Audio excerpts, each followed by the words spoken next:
Mesdames, Messieurs, bonsoir. Bienvenue sur Alizé pour votre édition de 19 h. Nous sommes le jeudi 29 octobre. Voici les titres qui seront développés dans notre journal. Voirie pas assurée, chantier arrêté. Guy Losbar, le maire de Petit-Bourg, dénonce la gestion de la CANBT. Encourager les jeunes Guadeloupéens à la mobilité dans les études comme pour le travail, une panoplie d'outils à leur disposition. Le Hip Obsession, point d'orgue du Festival des cultures urbaines. Le journal, Aurélie Ronce. Plus de 800 Guadeloupéens sont touchés chaque année par un AVC, les accidents vasculaires cérébraux, qui étaient au centre d'une conférence ce matin au CHU de Pointe-à-Pitre. Il reste la première cause de mortalité dans notre département. En cette journée mondiale de lutte contre l'AVC, il est important d'apprendre à reconnaître les signaux d'alerte. C'est tout l'objet d'ailleurs d'une campagne de sensibilisation qui débute demain en Guadeloupe. Des campagnes d'affichage où vous verrez notamment les images qui vont s'afficher sur votre écran. Et parmi les intervenants ce matin, le professeur Annie Lanuzel, c'est le chef de service neurologie au CHU de Pointe-à-Pitre. Elle répondait aux questions d'Éric Pommier. Ce qui a réellement changé, c'est que on pense que les campagnes antérieures ont permis à la population guadeloupéenne d'être relativement bien informée sur les signes. Maintenant, l'objectif de cette campagne est qu'ils aient une meilleure connaissance de tout ce qu'il faut faire pour ne pas avoir un accident vasculaire cérébral. Donc cette campagne est très axée sur la prévention. On a toujours autant d'accidents vasculaires cérébraux, donc on n'a pas diminué le nombre d'accidents vasculaires cérébraux. Il y en a environ 800 qui arrivent au CHU de Pointe-à-Pitre par an et ce chiffre est très stable depuis 10 ans. Donc on a une situation qui est relativement stable en termes de nombre de patients. Ce qui a largement changé en 10 ans, c'est le devenir des patients qui font un accident vasculaire cérébral. Il n'est plus du tout le même grâce à ces prises en charge rapides et à la possibilité, dans certains cas uniquement, mais la possibilité d'avoir un traitement rapide et actif via la thrombolyse dont l'objectif est de déboucher au plus vite les artères. Et je vous le disais, il y a quelques minutes, 800 Guadeloupéens sont touchés chaque année par un AVC. Il y a 14 ans, Franz a vu changer sa vie, changer du jour au lendemain, après avoir subi un accident vasculaire cérébral. Voici son témoignage recueilli par Éric Pommier. Franz Segor, aujourd'hui âgé de 68 ans, évoque le 4 octobre 2001, comme si c'était hier, le jour où sa vie a basculé. Franz, à cette époque, a 45 ans, un AVC le foudroie. Un jour comme les autres, à l'exception que Franz Segor, alors qu'il rejoignait son véhicule, est pris d'une grande fatigue. Pire, chacun de ses membres au fil des secondes deviennent insensibles. Il ne comprend pas, l'homme est conscient de son état qui se dégrade. Seulement après quelques heures et finalement une admission aux urgences du CHU, on lui apprend qu'il est victime d'un accident vasculaire cérébral, du chinois pour le grand gaillard. Je n'avais jamais entendu parler de AVC. Mais j'étais suivi pour l'hypertension. Mais l'hypertension, pour moi, c'était pas grave, à la limite. Mais l'AVC... Le quotidien est partagé depuis, entre rééducation ou tout autre exercice censé lui faire retrouver ses facultés, jusqu'à faire des pages d'écriture pour garder intacte l'autonomie de ses gestes. 14 ans après, des douleurs polluent ses journées. J'ai mal continuellement. Il n'y a que quand je dors que je n'ai pas mal. Parce que je ne sais pas pourquoi le sommeil fait disparaître la... Mais maintenant, là, je vous parle, j'ai mal au doigt, dans cette main droite. J'ai mal au bras droit. J'ai mal à l'épaule droite. J'ai mal à la cuisse droite. J'ai mal au pied droit. Mais je n'ai pas mal au toucher. Franz Segor est conscient que le retour à la normale n'est plus qu'utopie, du fait principalement de neurones brûlés, comme lui a indiqué son spécialiste. Il se dit tout de même chanceux, il sait que l'AVC tue. Lui évoquer des chiffres qui parlent de 800 personnes par an atteintes de cette pathologie ne l'étonne pas. J'ai connu des gars qui sont morts d'AVC, qui étaient plus jeunes que moi. Franz Segor, à l'époque, était enseignant. Il aspirait à devenir professeur des écoles. Et je vous rappelle ce numéro, le 15, c'est le numéro d'urgence à composer si vous êtes face à une personne en train de faire un AVC. Dans un tout autre registre, le maire de Petit-Bourg, Guy Losbar, a souhaité faire une mise au point ce matin. On lui reprocherait depuis plusieurs semaines des problèmes notamment liés au ramassage des encombrants, une compétence gérée par la CANBT, la communauté d'agglomération du Nord-Bas-Terre, dont fait partie Petit-Bourg. Problème, la CANBT rencontre des problèmes financiers et ne peut plus assurer les services dont elle a la compétence. On fait le point sur cette affaire avec Muriel Barlagne.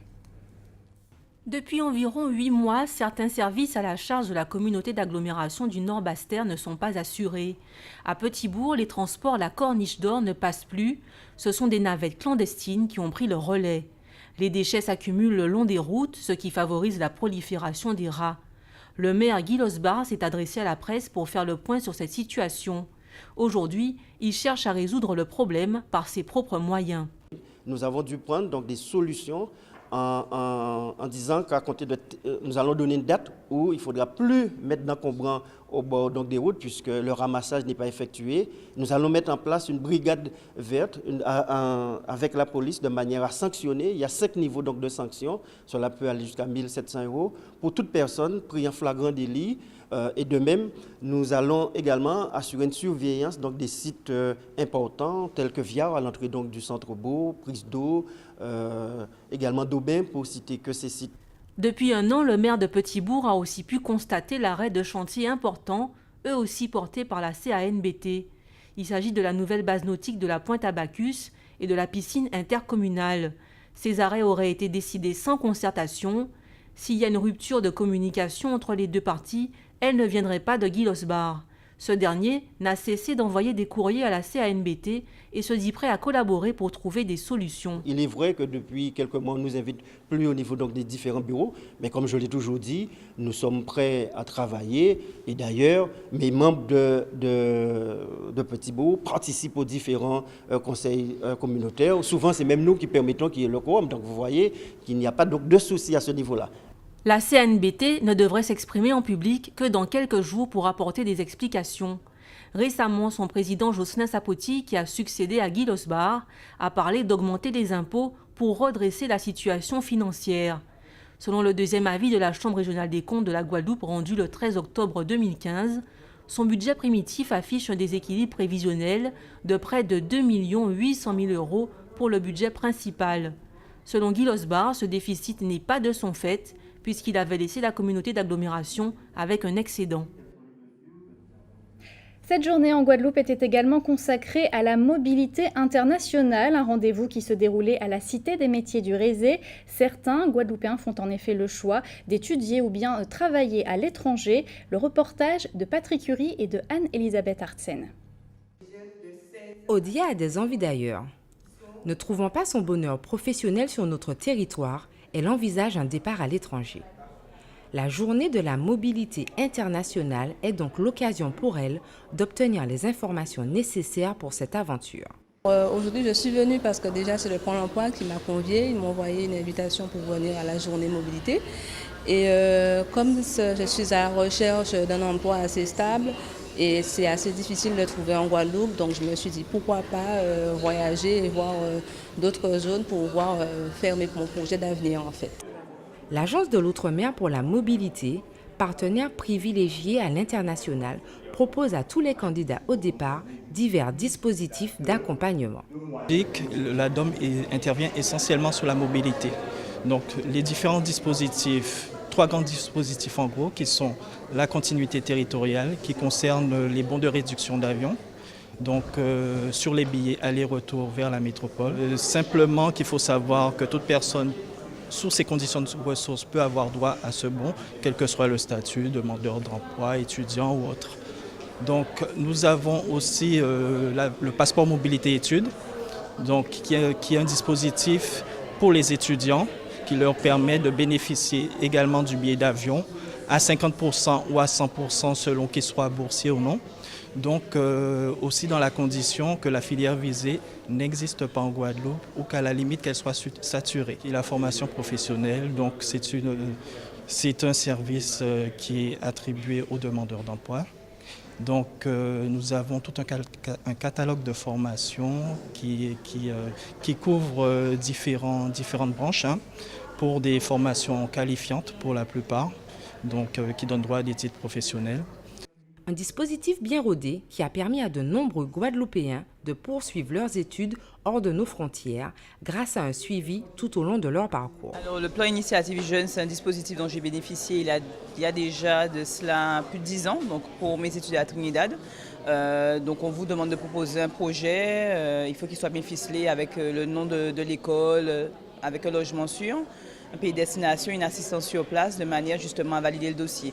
Donc j'ai pu bénéficier de cela. Il vous aide donc au niveau du logement, paiement du logement, ainsi qu'une aide régionale où vous devez justement avoir comment je peux expliquer ça, un retour en termes de résultats d'examen pour pouvoir donc le valider. Rédiger son CV en anglais, préparer au mieux son départ, étudier à l'étranger, autant d'ateliers mis en place par la Cité des métiers lors de cette 8e édition pour le tout public désireux de concrétiser des projets d'expérience à l'international. Et après une carrière bien remplie, il faudra penser à la retraite. Justement, demain, les partenaires sociaux doivent mettre un point final à leur accord pour redresser les régimes de retraite complémentaire des salariés du privé. Certains syndicats sont opposés à cet accord. Les précisions de Karine Gielman. L'avenir de la retraite complémentaire est-elle en jeu? Un accord est signé ce vendredi 30 octobre et prévoit des mesures d'allongement de la retraite afin de gagner plus, soit travailler au-delà de 63 ans et gagner entre 10 et 30% en plus. En revanche, ceux qui voudront s'arrêter à l'âge légal de la retraite à 62 ans seront pénalisés pendant au moins 2 ans, soit 10% en moins de leur retraite complémentaire. Les syndicats divergent radicalement sur la nécessité de cette réforme. Mais nous pensons à l'UNSAC en tant que syndicat réformiste, qu'il ne faut pas rester arc-bouté sur quelque chose, d'autant plus que cet accord-là permettra aux retraités ou encore aux gens qui vont devenir retraités de pouvoir quand même quelque part percevoir quelque chose. Parce que la retraite complémentaire, ça fait quand même une bonne partie de la retraite de certains salariés. Comment expliquer à quelqu'un qu'il ait 63 ans, qu'il continue à travailler, après on lui dira il faut travailler à 64, après à 65, etc. Donc, et quand on regarde bien, les gens qui partent à la retraite, ils ont travaillé que 40 ans, pas plus.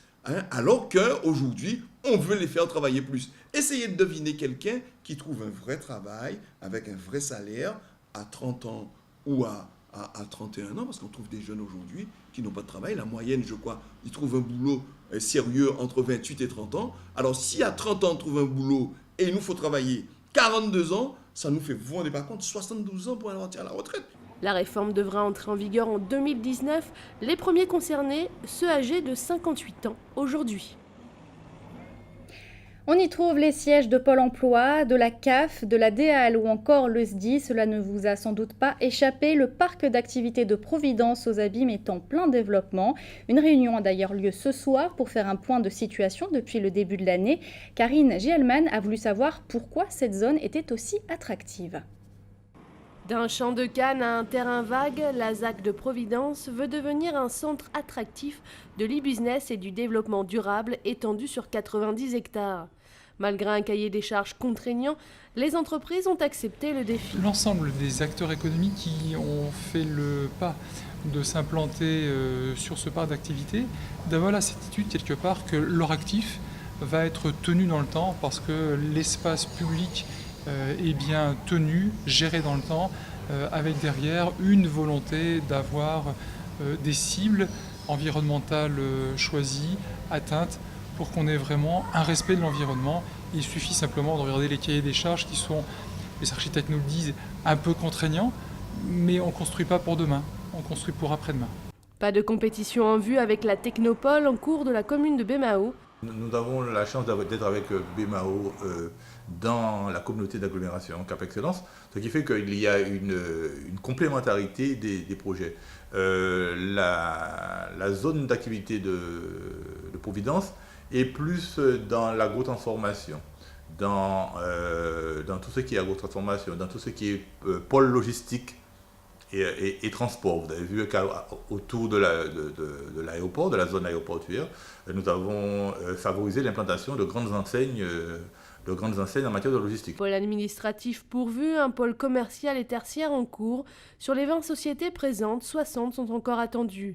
Il y a une volonté que les gens puissent se retrouver. Et bientôt, il y a un grand projet de cinéma, de salle de conférence, le chantier a commencé là, qui devra apporter une vie dans la zone, notamment de jour et de nuit. La vie aux abîmes partirait donc de l'aéroport une fois les travaux de la liaison avec le rond-point finis, ou encore l'aménagement du CHU de la ZAC Providence. Le Memorial Act accueille depuis ce matin la conférence internationale sur les langues de l'Inde dans ses diasporas. Jusqu'à samedi, 35 chercheurs et professeurs d'université venant d'Afrique du Sud, des États-Unis, de l'Inde, mais aussi de Suède, vont échanger sur les fonctions, la préservation et la transmission des langues d'origine de la diaspora indienne. Des conférences qui sont libres et gratuites. On en vient maintenant à l'actualité dans la Caraïbe. L'évasion des 2 pilotes français fait la une en ce moment de la presse dominicaine. Des soupçons de fraude en Haïti ou encore des propos homophobes au Parlement de Trinidad et Tobago. Voici la Minute Caraïbe par Jean-Luc Icard. Suite de l'affaire Cocaine Airlines, la République dominicaine va lancer un mandat d'arrêt international à l'encontre des 2 pilotes français et s'est déjà mise en relation avec les autorités françaises pour élucider les conditions de leur fuite et organiser leur rapatriement à Saint-Domingue. La justice dominicaine se sent bafouée selon le porte-parole du gouvernement. Cette évasion rocambolesque fait la une de la presse dominicaine qui la juge honteuse pour le pays et incrimine le gouvernement français dans cette opération. En Haïti, les observateurs internationaux commencent à rendre leur bilan sur le déroulement de la journée électorale de dimanche dernier. Plusieurs bourrages d'urnes ont été constatés dans de nombreux bureaux de vote. Au moment du dépouillement, des responsables de centres de vote et de bureaux de vote ont forcé des mandataires de partis politiques et des observateurs électoraux à sortir des bureaux. Des cartes de vote ont été vendues à des individus impliqués dans des fraudes.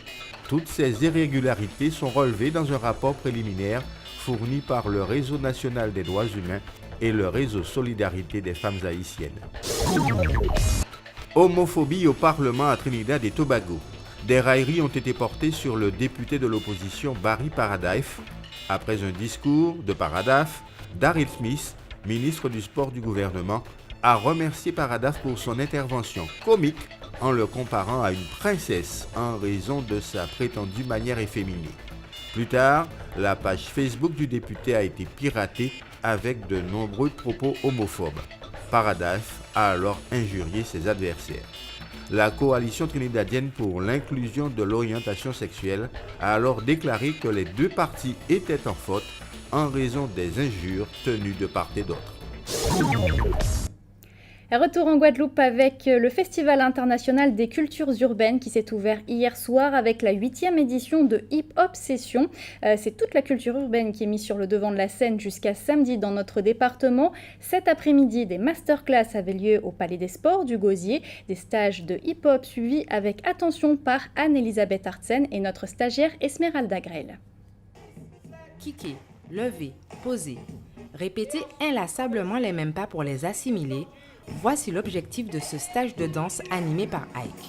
Donc les stages en eux-mêmes sont là pour plus initier et amener en fait de manière délicate les initiés à se plonger dans le break ou dans la danse debout, dans la dancehall, voilà. Pour qu'ils puissent avoir ce côté un peu plus soft que le masterclass. Parce que le masterclass, voilà, ça demande d'avoir un niveau plus poussé, quoi. Danseur depuis 4 ans, à 9 ans, Hiroun veut déjà en faire son métier. Il participe aux sélections de battle de ce soir pour la finale de demain. La danse lui permet de s'exprimer autrement qu'avec des mots.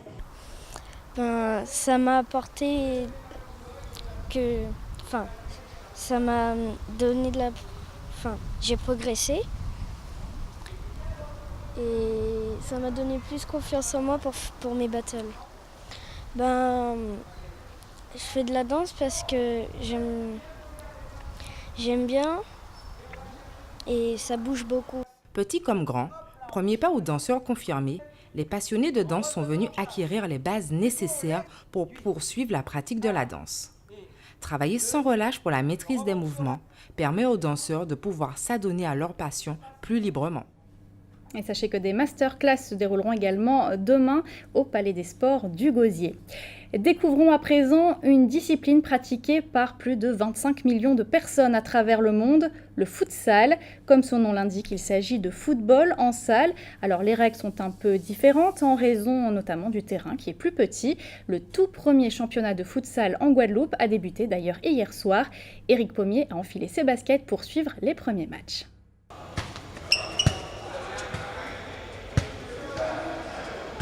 Revoir ses gammes pour avoir le geste technique parfait, l'équipe du Fax des Abîmes veut coûte que coûte réussir sa première entrée au premier championnat de la Guadeloupe de futsal. Le futsal, football en salle ou mini-foot, c'est un sport collectif apparenté du football. Bref, la formule tombe à pic pour passionner du ballon rond d'un tout autre genre. En fait, nous étions une bande d'amis et puis on avait envie de faire de la compétition. Certains jouent déjà au football à 11 et puis donc finalement c'est comme ça, l'idée est venue comme ça en fait. Premier championnat, 8 équipes sont d'ores et déjà inscrites, parmi lesquelles une composition purement marigalantaise. En ouverture de championnat, l'ASC Carénage contre Zayanla pour donner le ton. Spécificité des rencontres, elles se disputent en demi-temps de 20 minutes chacune. La surface du terrain est celle du terrain de basket. 4 joueurs de champ et un gardien de but composent chaque équipe. Le tout sous les yeux avertis de 4 arbitres indispensables. Le football, vous diront les intéressés, c'est du sport.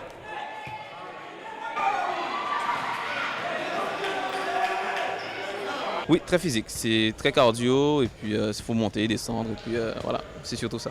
Le futsal est issu du continent sud-américain, il est l'un des sports les plus pratiqués au monde, avec un nombre de licenciés estimé à plus de 25 millions. La discipline est pratiquée dans plus de 100 pays sur les 5 continents et pourquoi pas la Guadeloupe depuis peu. Oui, depuis 2012, nous avons décidé à la Ligue guadeloupéenne de football de lancer les deux disciplines, le beach soccer et le futsal. Donc il y a 2 ans, on a lancé le beach soccer parce qu'on avait une compétition CONCACAF en 2015. Et maintenant, on lance le futsal avec comme objectif aussi d'avoir des compétitions internationales dès 2016 ou 2017. La croissance mondiale du futsal va bon train, c'est ce que démontre une enquête réalisée par le département du développement de la FIFA. Sur un total de 200 associations membres, 150 pratiquent déjà la discipline.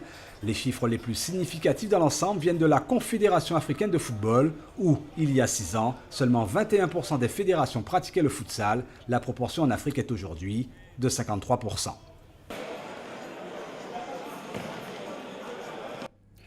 Cette édition va bientôt toucher à sa fin, mais avant de vous laisser, voici vos conditions météo pour demain matin. Le temps sera incertain en Guadeloupe avec une alternance d'éclaircies et de passages nuageux, voire même pluvieux. Les températures matinales seront comprises entre 27 et 29 degrés. C'est la fin de cette édition. Merci de l'avoir suivi. Dans quelques instants, vous allez retrouver le journal de TF1 suivi des pronostics hippiques de Prévert-Mayingo.